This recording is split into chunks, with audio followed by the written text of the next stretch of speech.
I would like to see that disabled people are respected. 74-year-old Nanaimo resident Angela Taylor has a prosthetic leg and uses crutches to walk short distances.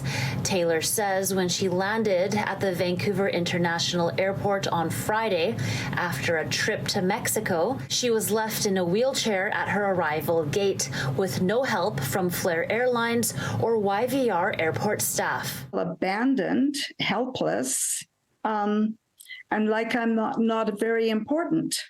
Taylor says prior to her flight on Friday, she requested from her airline to provide mobility assistance from the arrival gate to customs.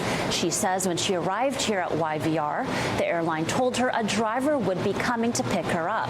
But she says after waiting almost an hour, no one showed up. It was getting close to midnight, and I had to go.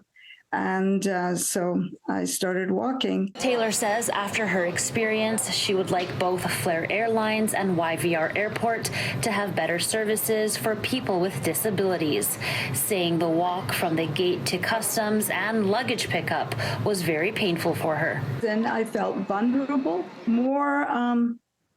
more disabled than I like to feel. City News reached out to YVR for a response to Taylor's concerns, but the airport says it's unable to give a complete response until Tuesday, adding in part, quote, "It is deeply concerning to learn about the challenges faced by this traveler while navigating our airport. We take concerns like this extremely seriously, and we are actively working to identify the root cause of this service gap." What the guy at the airport said is each airline is responsible for their own wheelchair passengers. In a statement to City News, Flair says it will be working to rectify this situation promptly and says in part, "We understand Ms. Taylor's experience did not meet our usual standards, and we are very sorry for that. We are currently investigating to better understand the events that transpired."